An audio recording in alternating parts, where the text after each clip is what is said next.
Hello students, I am doctor Neelam Sharma. Welcome to my channel Vidya Shiksha institute Muzaffarnagar. आप कैसे हैं? आशा करती हूँ कि आप अच्छे ही होंगे, है ना students.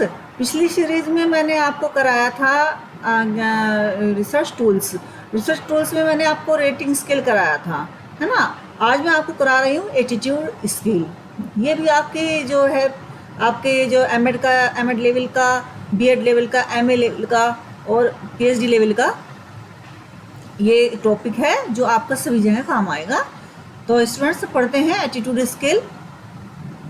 Human attitudes are unique. आप सभी जानते हैं ह्यूमन एटीट्यूड्स आर यूनिक, विचित्र होते हैं। सबके अपना अपना एटीट्यूड होता है, हर व्यक्ति का अपना एटीट्यूड होता है। टू ईच पर्सन, है ना। Attitudes are a group of thoughts, feelings और एक्शंस दैट इवेल्युएट ऑब्जेक्ट्स, है ना, इन आइदर ए पॉजिटिव और ए निगेटिव मैनर। एटीट्यूड इंसान का पॉजिटिव भी होता है और निगेटिव भी होता है ना, और न्यूट्रल भी होता है। बहुतों का न्यूट्रल भी होता है, पॉजिटिव भी होता है, निगेटिव और न्यूट्रल भी होता है। For example, our opinion on climate change. अगर हमसे कोई पूछने लगे कि क्लाइमेट चेंज, कोई कहता है कि अरे हमें कोई ज़्यादा वो नहीं है, पता नहीं, हाँ ठीक होगा, ऐसे इस तरह का जवाब दे देते हैं। लेकिन कई बार स्ट्रांगली निगेटिव और पॉजिटिव भी देते हैं। Believe on the side effect of vaccination on children, ये भी एक हो सकता है opinion. Attitude can be categorise into strong और weak attitudes in which both of them are different in many ways. जैसा कि मैंने अभी बताया आपको, स्ट्रॉन्ग निगेटिव और स्ट्रॉन्ग पॉजिटिव भी होता है ना। ये हो सकता है, कैटेगराइज किया जा सकता है इनटू टू, है ना। एंड अब एटीट्यूड क्या है? एटीट्यूड स्केल के बारे में जानने से पहले हमें, स्केल तो आप जानते हैं पैमाना है, मेजरमेंट का एक पैमाना है, और एटीट्यूड के बारे में हम अब जानते हैं। An attitude may be defined as a learned emotional response set for और अगेंस्ट समथिंग, है ना। क्या कि एक जो एटीट्यूड है वो डिफाइन किया जा सकता है लर्नड, क्योंकि पहले से ही एटीट्यूड कैसे बनता है, एटीट्यूड हमारा कैसे बनता है, बचपन से लेकर बड़े होने तक का एटीट्यूड हमारे एटीट्यूड बन जाता है ना। और बनता किससे? लर्नड एक्सपीरियंस से, इमोशंस से, लर्नड इमोशंस से बनता है। ये जो हम सीखते हैं इमोशंस, उनको वो धीरे धीरे स्ट्रॉन्ग होते चले जाते हैं, तो हमारा एटीट्यूड का निर्माण हो जाता है। तो अगेंस्ट भी हो सकता है और उसके लिए भी हो सकता है, किसी चीज़ के लिए भी हो सकता है, किसी चीज़ के विरोध में भी हो सकता है, अगेंस्ट भी हो सकता है। तो जॉन डब्ल्यू बेस्ट के अनुसार, सूचना प्राप्त करने का वह रूप पत्र जिसके द्वारा किसी व्यक्ति की मापित अभिवृत्ति, क्योंकि हम एटीट्यूड को मापते हैं ना, तो मापित अभिवृत्ति या विश्वास को ज्ञात करने का प्रयास किया जाता है, उसे अभिवृत्ति मापनी कहते हैं। दृष्टिकोण भी कहते हैं एटीट्यूड को, और अभिवृत्ति मापनी भी कहते हैं। और ओपन एयर भी इसका एक दूसरा नाम है। किसी व्यक्ति, वस्तु, समूह की किसी घटना, संस्था, विषय अथवा व्यक्ति समूह के प्रति अभिवृत्ति के मापने के उपकरण को अभिवृत्ति मापनी कहते हैं। किसी व्यक्ति, वस्तु, समूह की किसी घटना, संस्था, विषय अथवा व्यक्ति समूह के प्रति अभिवृत्ति के मापने के उपकरण को, मतलब इनके प्रति हमारा क्या एटीट्यूड है, इन सब संस्था के प्रति, व्यक्ति के प्रति, वस्तु के प्रति हमारा क्या एटीट्यूड है, हमारा क्या दृष्टिकोण है, उसको नापने के लिए जो यंत्र उपयोग किया जाता है उसको हम कहते हैं अभिवृत्ति मापनी। अब इसकी विशेषताएं क्या है? Characteristics of attitude scale. इसकी विशेषताएं क्या हैं? It provides for quantitative measure on a unidimensional scale of continuum. सातत्य के बारे में मैंने पहले बताया था रेटिंग स्केल में भी, कि ये प्रोवाइड्स क्या करता है? क्वांटिटेटिव मेजर, कि हम विचारों को, इनको जो स्टेटमेंट्स होते हैं इनको ऐसे नाप नहीं सकते हैं, तो इनको हमें देना पड़ता है क्या? 1 पॉइंट, 2 पॉइंट, 1, 2, 3 या पॉइंट्स में इनका नाम देना पड़ता है। उनको फिर हम, उनके विचारों को फिर जो उनका उत्तर आता है उनको हम कलेक्ट करते हैं, है ना, पॉइंट्स में कलेक्ट करते हैं, फिर उनको हम क्वांटिटेटिव मेजर करते हैं उन सब का, उन स्टेटमेंट्स का, ठीक है। It uses statements from the extreme positive to extreme negative position. शुरुआत में होगा क्या? वेरी, फिर थोड़ा और, फिर स्ट्रांगली, वेरी स्ट्रांगली जो है ना, पहले तो थोड़ा थोड़ा पसंद होगा, फिर होगा स्ट्रांगली निगेटिव, पहले तो स्ट्रांगली पॉजिटिव, फिर लास्ट में होगा स्ट्रांगली नेगेटिव। इस तरह से 5 पॉइंट्स में स्केल बनता है। It's generally uses a 5 point scale as well as 7 point भी होता है, as we have discussed in already. किसमें क्या है? रेटिंग स्केल में 5 पॉइंट स्केल। फिर इट फॉलोज क्या करता है? स्टैंडर्डाइज्ड नॉर्म्स, किसके कुछ नॉर्म्स होते हैं, उनके आधार पे ही कि इतने स्टेटमेंट हैं, इतने 5 1 2 3 4 5 5 स्केल हैं, 1 2 3 4 5 6 7 7 पॉइंट है। इस तरीके सात पॉइंट है, इस तरीके से इसको बनाया जाता है। अब सीमेंटिक, अब एक फर्स्ट इसका जो वो है क्या नाम प्रकार है, वो है सीमेंटिक डिफरेंशियल टेक्निक। अब ये क्या है, इसको बाइपोलर रेटिंग स्केल भी कहते हैं। जैसे कि this scale is based on the principle that individual think dichotomously और in forms of polar opposites such as reliable, unreliable, modern, old fashioned, ETC, है ना, मतलब ईटीसी मतलब इत्यादि, है ना। कहने का तात्पर्य क्या है इनका कि this scale based on the principle that individual think dichotomously का अर्थ बता देती हूँ आपको मैं, इन ए वे दैट डिवाइड्स और undivided is in a way that divides और is divided into two parts, है ना, two part, specially when these parts are separately क्या होते हैं, शार्पली क्या होते हैं, अपोजिट होते हैं, डिफरेंट होते हैं, है ना। इस तरह के पार्ट्स में डिवाइड होता है ये डिकोमोटसली जो होता है, ये डिकोमोटसली जो होता है ये उस तरह डिवाइडेड होता है कि दोनों पार्ट होते हैं लेकिन वे आपस में विलोम होते हैं, विलोम शब्द की तरह होते हैं, आपस में दो भागों में डिवाइडेड होता है। जैसे कि अगर हम ये कहें कि रिलायबल सच एज रिलायबल और अनरिलायबल, मॉडर्न और ओल्ड फैशन्ड, है ना, इस तरह से हम इसको बांटते हैं। एक छोर पे क्या होगा हमारे, एक पोलर पे क्या होगा रिलायबल, दूसरे पर क्या होगा अनरिलायबल, ठीक है। इस तरीके से इन यहाँ एक्सपीरियंस्ड होगा, दूसरे छोर पर होगा इनएक्सपीरियंस्ड, और बीच में होंगे इसके पॉइंट्स 1 2 3 5 4, जिनमें क्या होगा वेरी, समहाट, नाइदर नोर, फिर समहाट, फिर है वेरी, है ना। इस तरीके से 5 स्केल में बना हुआ होता है। 7 स्केल में बनते हैं, 5 स्केल में बनते हैं। मान लीजिए जैसे किसी का हमें एटीट्यूड जाना है ट्रेनिंग प्रोग्राम के प्रति किसका एटीट्यूड जान सकते हैं हम, टीचर का एटीट्यूड जानना है जब उनके ट्रेनिंग प्रोग्राम कराते हैं हम, है ना, सीनियर सर्विस टीचर्स का कराते हैं ट्रेनिंग प्रोग्राम, तो उनका क्या एटीट्यूड है उसके प्रति। तो मान लीजिए हमें ये करना है तो उनको हम भरने के लिए क्या देंगे, रेस्पोंडेंट्स को देंगे, वो हम भर के वापस करेंगे। तो ये हो गया आपका सीमेंटिक यानी कि सीमेंट का मतलब अर्थ वाला, अर्थपूर्ण, डिफरेंशियल मतलब डिफरेंट, अर्थ में डिफरेंट, टेक्निक अर्थ में डिफरेंट है, यानी कि दोनों रिलायबल अनरिलायबल डिफरेंट है, ये एक टेक्निक है और ये स्केल है, ठीक है। तो ये जो है इस तरह से इसका नाम हो गया बाइपोलर रेटिंग स्केल भी इसको बोलते हैं, सीमेंटिक डिफरेंशियल टेक्निक भी इसको बोलते हैं। आगे स्टेपल स्केल क्या होता है, it is an attitude measurement that place a single adjective और an attitude describing an object in the entire of an even number और न्यूमेरिकल वैल्यूज, है ना, in the centre of an even number, एक तो या तो even number हो गए या फिर numerical values. Generally it is constructed on a scale of the 10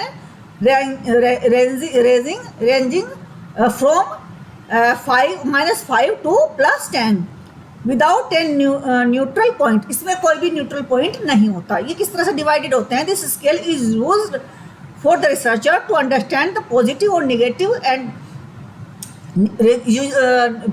or negative intensity of attitude of respondents। उनका जो घना मतलब ज़्यादा है मतलब उनका तो ज़्यादा इंटेंसिटी मतलब घना कहते हैं ना, तो अत्यधिक उनकी जो है एटीट्यूड, किसी चीज़ के प्रति कितना झुकाव है, कितना वो एटीट्यूड है उनका, मतलब चाहे तो निगेटिव चाहे तो पॉजिटिव, कितना ज़्यादा है ना वो। जैसे कि हम ऐसे बना सकते हैं इसको, जैसे हमने बनाया एटीट्यूड ऑफ फ्लाइट पैसेंजर्स, जैसे ये हमारा एक टॉपिक है एटीट्यूड, ये हमने statement attitude of flight passengers. तो हम इसको क्या करेंगे, 3 हिस्सों में बांट लेंगे इसको, फ्रेंडली कैबिन क्रू, है ना, कंफर्टेबल इंटीरियर, है ना, और कंफर्टेबल इंटीरियर हो गया, और दूसरा हो गया, है ना, अब फ्रेंडली कैबिन क्रू हो गया, ये हो गया, और कंफर्टेबल इंटीरियर हो गया। तो इस तरह हमने 2-3 हिस्सों में इसको बांट लिया।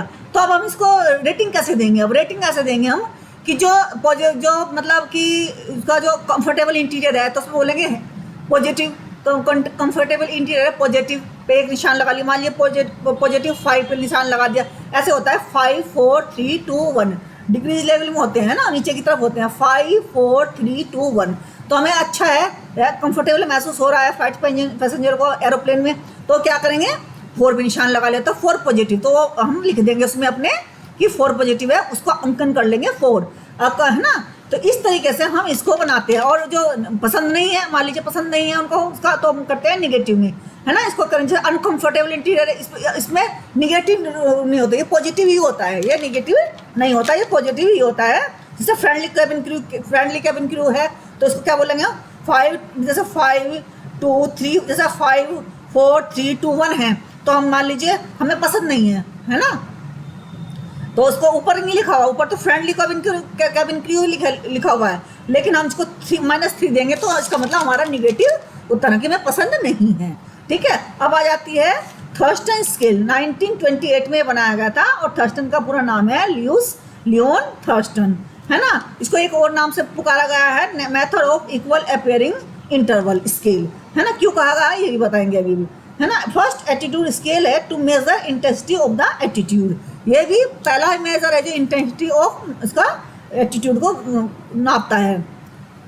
जैसे कि हम ये नापना चाहते हैं, ये मापना चाहते हैं मापना चाहते हैं एटीट्यूड टुवार्ड्स द कल्चर, तो हम इसमें 5 स्टेप बनाएंगे। पहला स्टेप, दूसरा स्टेप, तीसरा स्टेप, चौथा, पांचवा। पहले में लिखेंगे सबसे पहले क्या करेंगे स्टेटमेंट डेवलप। कोई भी हम जब भी बनाते हैं रेटिंग स्केल, एटीट्यूड स्केल, तो हम सबसे पहले स्टेटमेंट डेवलप करते हैं। कई में करने पड़ते हैं, कई में नहीं, कई में और तरीके से करने, कई शब्द लिखते हैं हम पहले में और आखिरी छोर में, है ना, सबका अलग है। तो इसमें क्या करेंगे हम 5 स्टेप डेवलप करेंगे। पहले में स्टेटमेंट डेवलप करेंगे, दूसरे में रैंक ईच स्टेटमेंट विद ए, है ना, पैनल ऑफ जज। रैंक जो करेंगे पैनल ऑफ जज, हम 50 व्यक्ति जो है पैनल ऑफ जज के एक्सपर्ट्स लेंगे जो उस टॉपिक पे अपनी राय देंगे, उनको भी हम इकट्ठा करेंगे। ठीक है, फिर कैलकुलेट मीडियन और इंटरक्वाइल रेंज, और फिर हम क्या करेंगे कैलकुलेट करेंगे इंटर क्वार्टाइल रेंज। फिर उसके बाद शॉर्टिंग टेबल को हम देखेंगे, शॉर्टिंग करेंगे।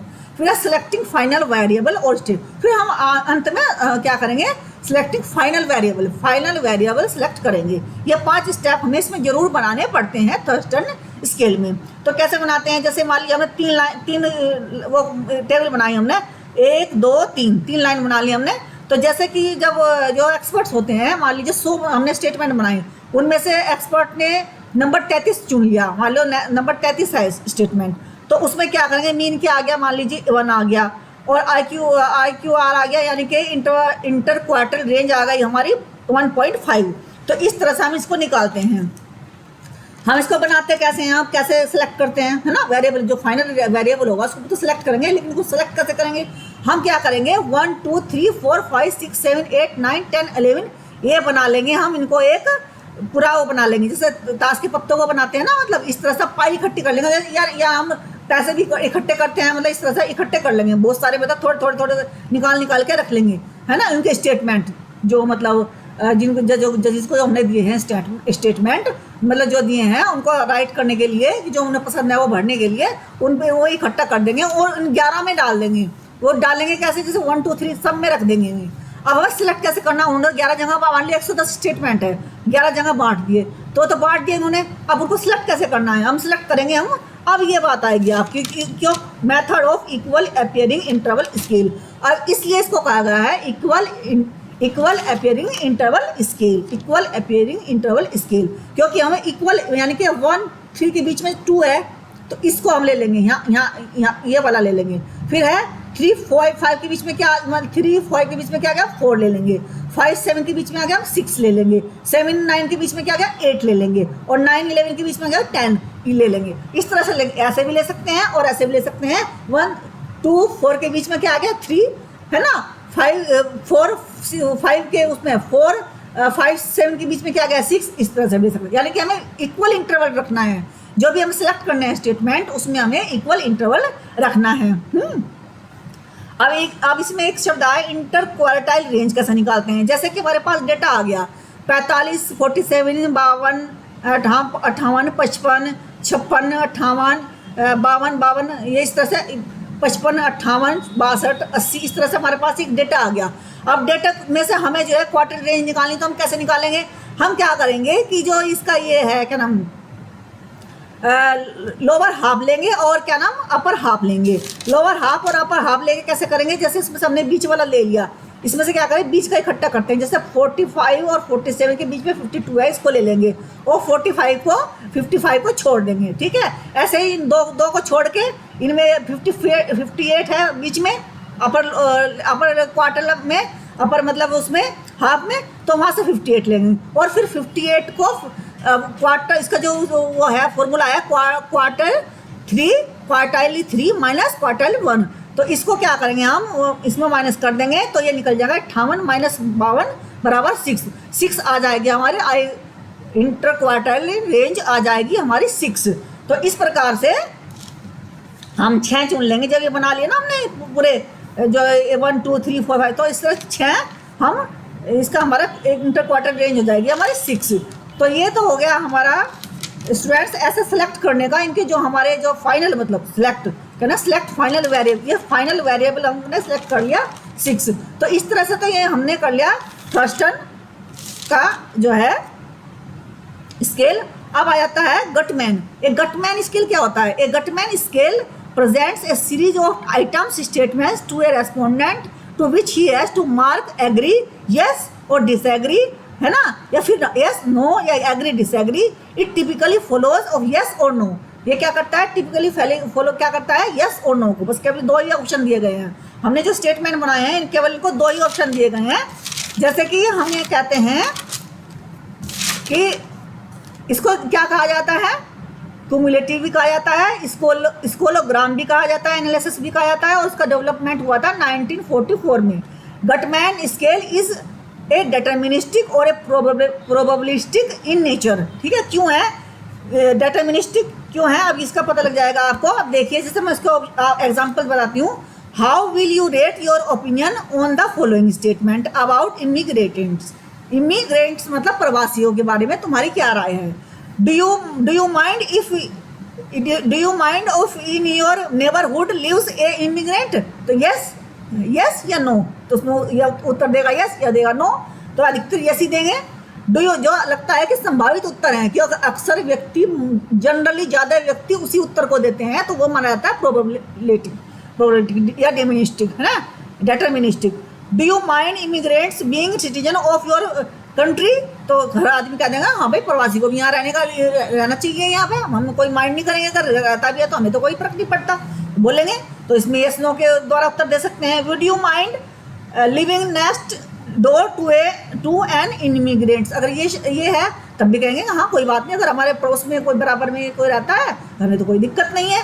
Would you mind having married with an immigrants, क्या प्रवासी से कोई बाहर का आया हुआ है हमारे देश में, उससे हमारी शादी हो जाती है, हमारे अच्छे रिलेशन हो जाते हैं और फिर शादी हो जाती है, तो क्या आपको क्या आप माइंड करेंगे। तो हो सकता है ये उत्तर ना भी दे यस भी दे, लेकिन ज़्यादातर उत्तर जो है मिलने के जो संभावित उत्तर रहते हैं वो यस रहते हैं, लेकिन फिर भी नो भी दे सकते हैं, यस भी दे सकते हैं, नो भी दे सकते हैं, ये उस पर डिपेंड करता है। तो और भी हैं, एक दो और है, उन्हें देख के मैं बताऊँगी आपको, उनके बारे में बताऊँगी। तो स्टूडेंट्स एटीट्यूड स्केल आपको कैसा लगा, कुछ समझ में आया आपको, कुछ समझ में नहीं आया है तो वो भी आप अपने कमेंट सेक्शन में बता सकते हैं, है ना मुझे, और मेरे चैनल को सब्सक्राइब कर सकते हैं। अब हमारे आ जाते हैं PYQ क्वेश्चंस। अब क्वेश्चन PYQ है हमारे 2023 दिसंबर 2023 के, है ना, अभी पिछली बार हमने कराए थे जून 2023 के, अब है दिसंबर 2023 के।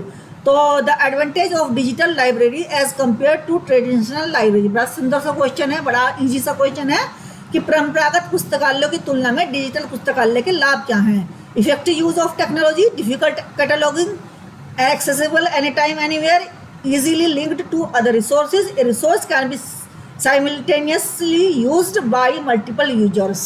तो इनमें से कौन सा ABCD, बी में है ACDE, ABDE, CEBA डी में, तो कौन सा सही है, अच्छे से देखिए कौन सा सही है इसमें।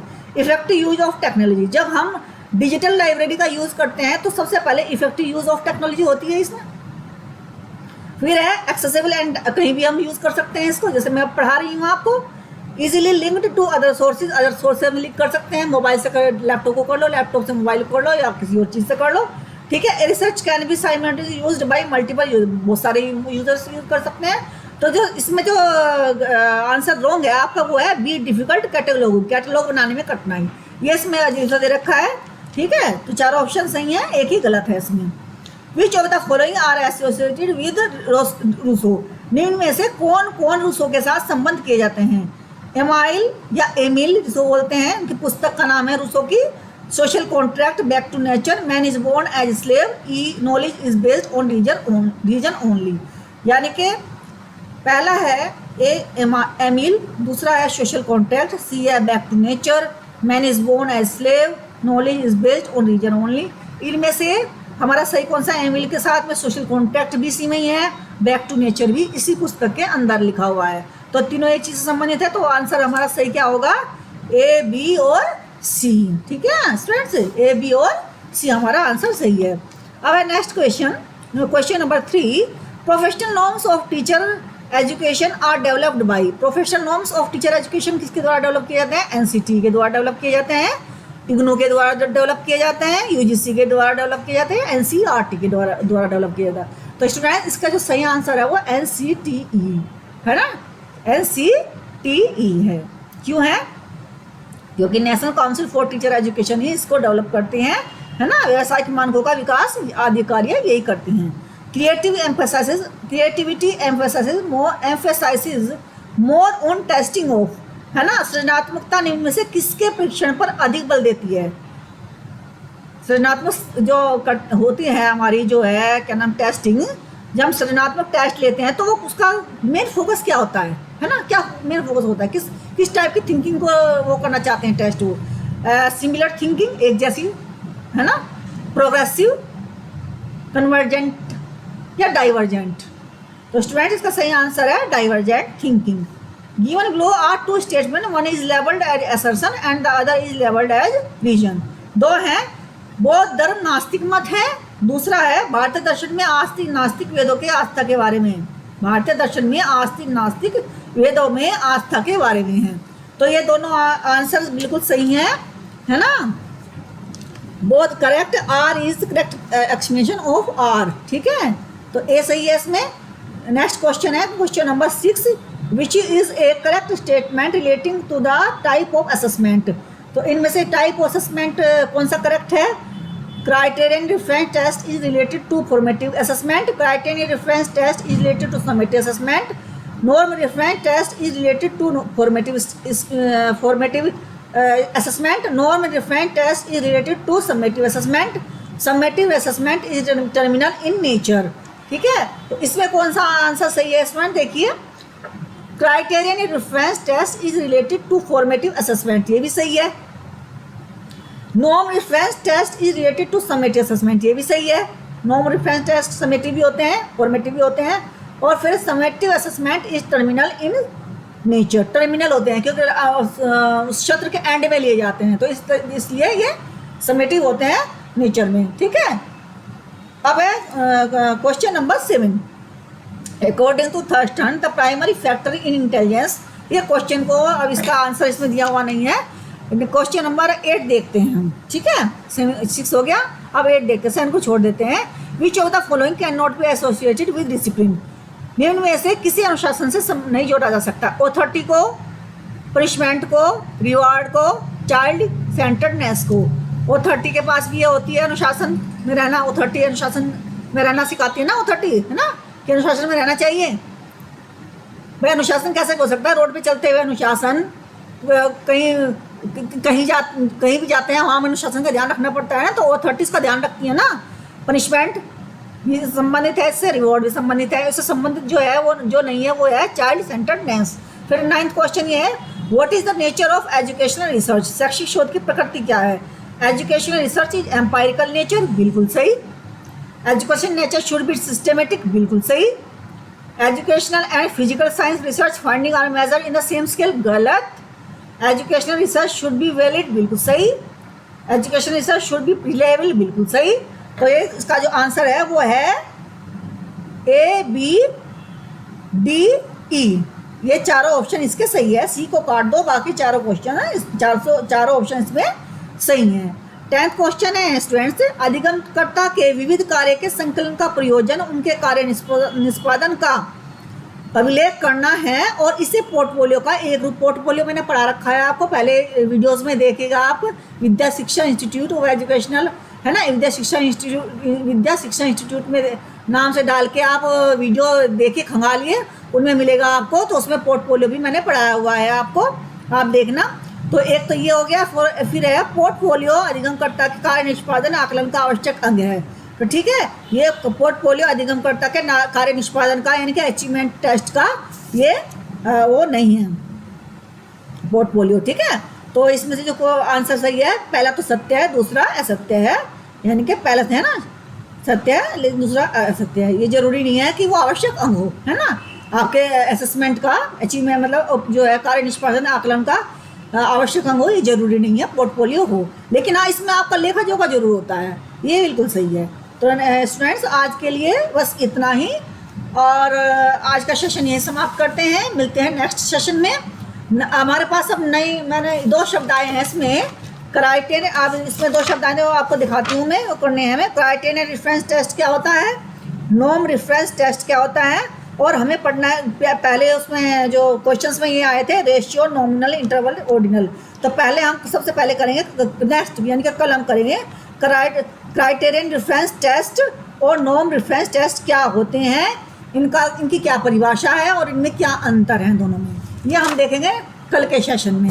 तो स्टूडेंट्स, आज के लिए बस इतना ही, और respect your parents, respect your teachers, अपनी सेहत का ख्याल रखिए, और यूं ही आप मेरे एपिसोड्स जो मैं बना रही हूँ, जो मैं वीडियो बना रही हूँ, उनको देखते रहिए और अपनी नेट क्वालिफाई करिए। अब तो जून में हो चुका है पेपर, अब दिसंबर के लिए तैयारी करिए और तैयार हो जाइए नेक्स्ट पेपर के लिए। Bye bye.